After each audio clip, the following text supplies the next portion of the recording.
अस्सलाम वालेकुम दोस्तों, आज हम आपको लिए चलते हैं मशहूर स्कैंडिनेवियन कंट्री नॉर्वे में। नॉर्वे को अगर आप नक्शे पे देखें तो ये आपको ऐसे ही तकरीबन लगेगा जैसे कि मशहूर मुल्क है साउथ अमेरिका का पीरू।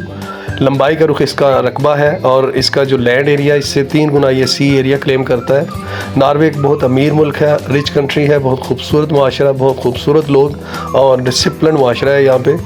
इसमें स्कैंडिनेविया में स्वीडन और डेनमार्क भी आते हैं। फिनलैंड क्लेम करता है, लेकिन अमूमन इन्हीं 3 कंट्रीज़ को स्कैंडिनेवियन कंट्रीज़ कहा जाता है और ये अलग ही है बाकी सारे यूरोप से। बहुत खूबसूरत मुल्क है, आए इसको हम एक्सप्लोर करते हैं। मैं अगस्त के महीने में वहाँ पे गया और मुझे इस कंट्री को देखने का मौका मिला, जो कि मेरे लिए बड़े इल्म और नॉलेज की बात थी।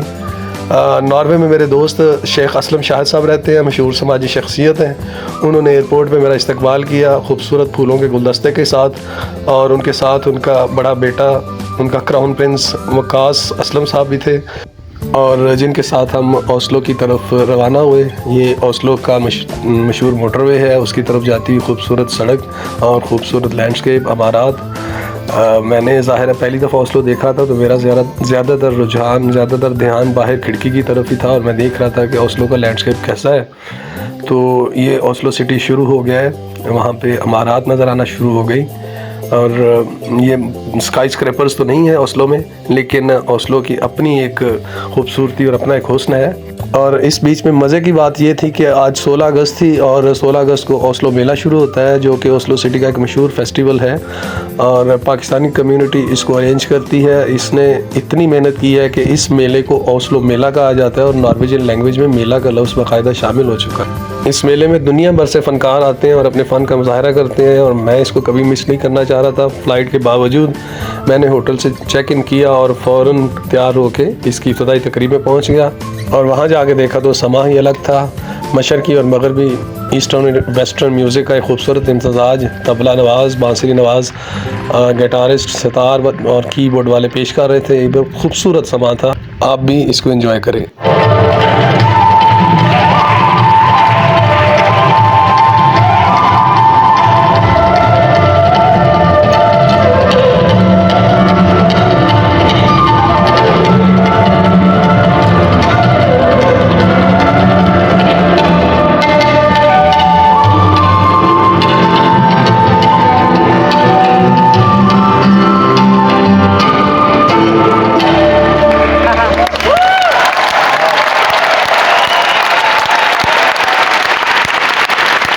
इफ्तिताई तकरीब देखने के बाद जब हम बाहर आए हॉल से, तो बाहर आके पता चला कि क्यों इसको मेला कहा जाता है। वाकई यहाँ पे मेले जैसा समा था। मैं, मेरे दोस्त असलम साहब, उनके छोटे पर उनके अजीज़ हाजी इलियास साहब, हम इस रश में, इस रौनक में आ गए और देखा कि यहाँ पे मुख्तलिफ़ कौमों के लोग, मुख्तलिफ़ नेशंस के लोग, मुख्तलिफ़ एजेस ग्रुप के लोग खूब एंजॉय कर रहे हैं इस हसल एंड बसल, इस रौनक। और वाकई एक मेले सा खूबसूरत समा था जिसमें लोग सिर्फ़ और सिर्फ एंजॉय करने के लिए, रंग और रौनक देखने के लिए आए थे। ये खूबसूरत समा हम एंजॉय कर रहे थे। हमने यहाँ पे वेस्टर्न खाना खाया, बर्गर हमें खाने को मिले यहाँ पे, और लेकिन जो ही हमने ज़रा ज़्यादा अच्छी तरह से एक्सप्लोर करना शुरू कर दिया और देखे कि इसके मुख्तलिफ वगैरह स्टार कहाँ पे हैं, तो ये देख के बड़ी खुशगवार हैरत हुई कि यहाँ पे पकोड़े भी दस्तयाब थे, समोसे, कचौरियाँ, जलेबी, इवन के कुल्फ़ी भी दस्तयाब थी, और ये जलेबियाँ, ये गुलाब जामुन, तो ये लोग इंजॉय कर रहे थे। और ये पाकिस्तानी लोग स्टॉल्स लगा के तो मशरक़ी डिशेस जो है मगरबी लोगों को खिला रहे थे, उनका तारुफ करवा रहे थे, और ये वाकई बड़ा खूबसूरत मंजर था। लेकिन असल मंजर तो घर पे था। असल खाना, मशरक़ी खाना तो हमारी बाजी जान ने तैयार किया हुआ था। बहुत खूबसूरत डिशेस थी और वो घर पे हमारा वेट कर रहा था। मेले के बाद हम रुखसत हो किसी दिन से, तो डाइनिंग टेबल पे ये खूबसूरत चीज़ें, खाना देख के भूख ना होने के बावजूद भी भूख लग गई, और ये सारी एपिटाइजिंग चीज़ें दावत दे रही थी कि आएँ और हमें खा जाए। तो इनके साथ भरपूर इंसाफ किया शेख साहब के ये घर पे, और उसके बाद रात को निकले हम नॉर्वे और ओस्लो को एक्सप्लोर करने के लिए। ओस्लो की नाइट लाइफ है जी, खूबसूरत सड़कें, रोशन सड़कें, और मैं पीछे बैठा शहर की रंगीनियों, रोशनियों से लुत्फ़अंदोज़ होता रहा और ट्रैफिक की इस रवानी को देखता रहा। खूबसूरत मंज़र था। ज़ाहिर है, पहले भी कहता हूँ कि नेकेड आई से जो ज़्यादा नज़र आता है वो कैमरे की आंख आपको नहीं दिखा सकती, बहरहाल ओस्लो शहर की एक और ख़ूबसूरत बात यह है कि ओस्लो शहर में टनल्स बहुत सारी हैं। ये चूँकि समंदर के बीचों बीच शहर बना हुआ है, बहुत सारे इसके रास्ते कुछ और उससे मिलते हैं पानी से, तो बजाय लंबा चक्कर काटने के ओस्लो में जगह जगह ये टनल्स बनाई गई हैं जो शहर के एक हिस्से को दूसरे हिस्से से मिलाती हैं और घंटों का सफ़र चंद मिनटों में तय हो जाता है। और मज़े की बात यह है कि ये टनल्स समंदर से वाटर लेवल से 45 मीटर नीचे हैं। ये पानी के बीचों बीच हम सफ़र कर रहे होते हैं, हमारे चारों तरफ पानी होता है और हम बीच में सफ़र कर रहे होते हैं अपनी गाड़ी में।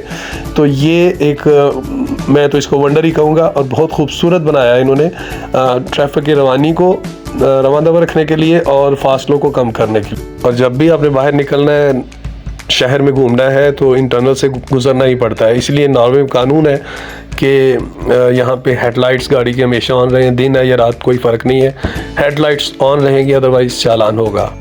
अगले दिन शेख अकरम साहब ने भी हक़ मेज़बानी अदा किया और हमें दावत दी, इनवाइट किया एक पाकिस्तानी रेस्टोरेंट पे के लिए। तो हम असलम साहब, अकरम साहब, उनके छोटे भाई शेख हमजा साहब और उनके अज़ीज़ हाजी लियाज साहब, हम पाँचों खाना खाने इस डिलीशियस और ख़ूबसूरत रेस्टोरेंट में पहुँचे जो कि पाकिस्तानी ओरिजिन लोग चला रहे थे और जहाँ पे हमें पाकिस्तानी डिशेस मिली, बारबेक्यू मिला, चिकन कढ़ाई मिली, राइस मिले। तो हमने जी भर के पेट भर के खाना खाया और इस पूरे माहौल को एंजॉय किया और परदेश में भी अपने देश के खानों को एंजॉय किया। मेरे पास चूँकि दिन कम थे, मुकाबला सख्त था, तो फिर हमने कोशिश की कि ओस्लो को ज़्यादा से ज़्यादा एक्सप्लोर किया जाए। तो इसके बाद हम पहुँचे एक मुकाम पे जिसका नाम था होल्मेनकोलन स्की म्यूज़ियम।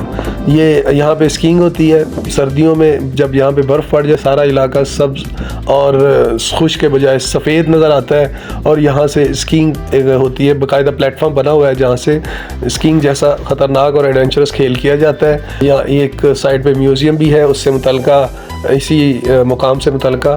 तो खूबसूरत जगह थी, ये भी देखने वाली, काफ़ी हाइट पे है, काफ़ी चक्कर लगा के बालदार सड़क पे तो गाड़ी ऊपर पहुंचती है और फिर वहाँ से आप इसका नज़ारा कर सकते हो। तो खूबसूरत जगह थी। इसके बाद प्रोग्राम बना के हम जाते हैं एक पार्क में जिसको हम फ्रगनर पार्क कहा जाता है।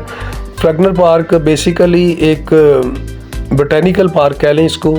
खूबसूरत प्लांटेशन हुई है, मुख्तलिफ़ रंगों के पौधे, मुख्तलिफ़ रंगों के पौधे यहाँ पे लगे हैं और बड़ी खूबसूरत और तरतीब के साथ लगे हुए हैं। इसमें रंग है, फूल है, लेकिन इसमें स्टैचूज़ भी हैं और स्टैचूज़ ज़्यादातर न्यूड हैं जो कि ज़ाहिर है मैं फिर नहीं बना सका या ख़ुद ही नहीं बनाए क्योंकि मुझे पहले ही वार्न कर दिया गया। मेरे साथ मेरे भाई असलम साहब ने मुझे पहले ही कहा था कि ये अपनी ज़िम्मेदारी पे आपने बनाने हैं, तो मैंने फिर उस ज़िम्मेदारी को समझा और न्यूड स्टैचूज़ की तरफ कम ही गया हूँ।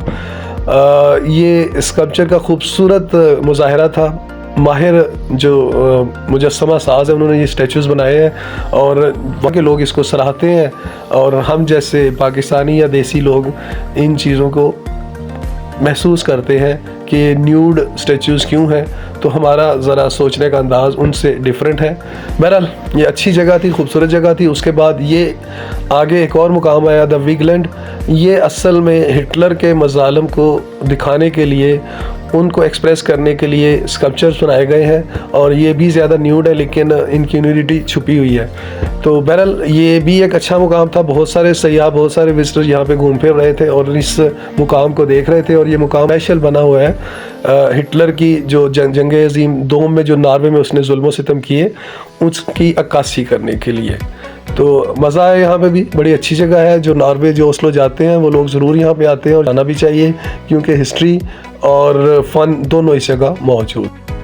अगली सुबह हम शॉपिंग के लिए पहुँचे Oslo fashion outlet Vestby में। ये एक बड़ी वेल मैनेज्ड जगह है जहाँ पे सारे नेशनल इंटरनेशनल ब्रांड्स एक जगह यकजा कर दिए गए हैं ताकि लोग एक ही जगह से शॉपिंग कर सकें और अपनी मर्ज़ी और अपनी ज़रूरत की चीज़ें ख़रीद सकें।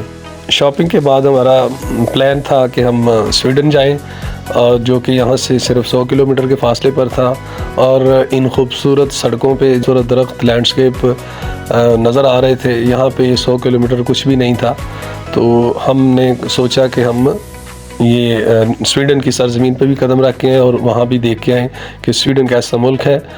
वहाँ पे नॉर्ड बाय शॉपिंग सेंटर से होके आते हैं। ये देखिए आपको पस मंज़र में गंदम के खेत भी नज़र आए। नॉर्वे में फसलें ज़्यादा नहीं हो सकती, ठंडा मुल्क है। अक्टूबर के बाद तो यहाँ पे बर्फ़बारी से ज़मीन सफ़ेद हुई होती है, तो फसल सिर्फ एक ही हो सकती है साल में, और वो भी गंद रखती है, जो कि इस वक्त उगी हुई थी। खूबसूरत फार्म हाउस बने हुए हैं, वेल मैनेज्ड, बड़े प्यारे और लश ग्रीन खेत। इन्हीं खेतों में से खूबसूरत हमार सड़क पे सफ़र करते हुए हम स्वीडन की तरफ रवा दवा हैं। यहाँ पे बहुत या सरहदों की वो सूरत हाल नहीं है जो हमारे जहनों में या हमारे मुशाहिदे में है एशिया में। ये सिंपल सी एक सिंबल होती है ना, साइन होता है, और पता चलता है कि अब आप एक मुल्क से दूसरे मुल्क में दाखिल हो चुके हैं। और मेरे जैसे अजनबी को बिल्कुल भी अंदाज़ा नहीं हो सकता कि नॉर्वे कहाँ ख़त्म हो रहा है और स्वीडन कहाँ शुरू है, क्योंकि ना कोई चेक पोस्ट थी, ना कोई बड़ा सा बॉर्डर था, बस एक लैंडमार्क था। और वो लैंडमार्क ये जो ब्रिज है, ये आपको नज़र आ रहा है स्क्रीन पे, ये ब्रिज के उस पार, और ये जो राइट साइड पे छोटी सी कैनाल, छोटी सी बे नज़र आ रही है, इस खाड़ी को क्रॉस करेंगे, पार करेंगे तो स्वीडन शुरू हो जाएगा। चंद ही सेकंड्स में, चंद ही लम्हों में स्वीडन चेक पोस्ट है, कस्टम चेक पोस्ट, वो नज़र आएगी। वरना रोड ऐसे ही अपनी रवानी में चलता रहेगा, सिर्फ इसके डिवाइडर्स का कलर चेंज हो जाएगा। स्वीडन के जो डिवाइडर्स हैं वो येलो कलर के हैं और नॉर्वे के वाइट, बस ये फ़र्क है बॉर्डर्स में। और इस तरह से ये मुल्क बाहमी हम आहंगी के साथ रहते हैं, और जहाँ पे रूल ऑफ लॉ है, ना कि रूल ऑफ माइट है। सो ये देखें जी, ये हमारी राइट साइड पे स्वीडन शुरू हो चुका है, और ये वो कस्टम्स ऑफिस है जहाँ पे कार्गो की गाड़ियाँ खड़ी हैं और अपना कार्गो क्लियर करवा रही हैं। और अब हम स्वीडन में दाखिल हो चुके हैं। तो कैसे एक मुल्क से दूसरे मुल्क में जाना कितना आसान है वो आपके सामने है। उससे अगले दिन हमारी सीट रिज़र्व थी जर्मनी के लिए। हमने क्रूज़ करना था और ये कलर लाइन शिप में हमने सवार होना था, और उसके लिए हम पहुंच चुके थे तैयार होके। मेरे साथ मेरे हम सफ़र थे जनाब मेरे मेज़बान, मेरे भाई असलम शाहिद साहब, उनके भाई अकरम साहब, अमजद साहब और हाजी लियास साहब। हम 5 लोग इस शिप में रवाना हुए, और ये एक ज़िंदगी का अनोखा ही तजर्बा था, जिसको मैं एक और वीडियो में बयान कर चुका हूँ। उसका लिंक मैं इंशाल्लाह डिस्क्रिप्शन में डाल दूँगा। ये हम सब इस सफ़र पे निकले, और ये ज़िंदगी का एक ऐसा खूबसूरत तजर्बा था कि जिसको मैं शायद ज़िंदगी में कभी ना भूल सकूँ, और जिसको दिल करेगा कि मैं दोबारा भी जब कभी जाऊँ तो इसको ज़रूर करूँ। 20 घंटों पर महीत वन साइड 20 घंटे, यानी ओस्लो से कील जर्मनी के शहर पे जाने का ये 20 घंटे का सफ़र है। 20 घंटे जाने और आने का 40 घंटे बन जाते हैं। तो इन 40 घंटों में ज़िंदगी के वो रंग देख लिए जाते हैं, तहज़ीब के वो इम्तज़ाज देखे जा सकते हैं कि जो बहुत कम मौका मिलता है। तो जब कभी आप यूरोप जाएं, नॉर्वे जाएं, तो मेरी तरफ से ये रिकमेंडेड है कि इस सफ़र की ज़रूर बुकिंग करवाएं, इसको ज़रूर एंजॉय करें। आपकी ज़िंदगी के लिए एक मेमोरेबल सफ़र होगा। मैं आज तक इस सफ़र को नहीं भूल सका। तो इतना खूबसूरत सफ़र है। इसकी अलहदा से एक वीडियो मैंने बनाई थी, और पूरे सफ़र को, पूरे शिप का अंदर का माहौल दिखाया गया। ये आपको एक नशरे मुकर्रर की तरह दिखा दिया गया। ये देखें कौमें किस तरह से बनती हैं कि समंदर के बीच एक, ये 18 किलोमीटर लंबा एक पुल है, समंदर के बीच में ब्रिज बना हुआ है। ये होटल के उसके जो शिप के अंदर के कुछ मनाज़र थे वो भी मैं आपको शेयर कर रहा हूँ कि इस तरह से रूम्स बने होते हैं जिस तरह के होटल में 5 स्टार होटल्स में होते हैं, और बाकी ऐसे ही जैसे हम किसी 5 स्टार होटल में थे। शिप वाला तो माहौल ही नहीं था।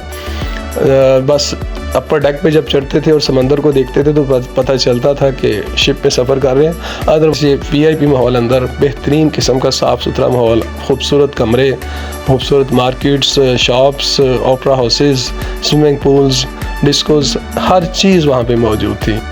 ये वक्त की एक बहुत बड़ी खूबी खामी कह लें कि गुजर जाता है। तो ये उस खूबसूरत वक्त भी गुजर गया, और मेरी वापसी का सफ़र शुरू हो गया। एयरपोर्ट पे मुझे अकरम साहब, असलम साहब और असलम साहब का बेटा ज़ीशान असलम रुखसत करने आए, और मैं बहुत सी खूबसूरत यादें समेट के ओस्लो से अपनी अगली मंजिल की तरफ रवाना हो गया।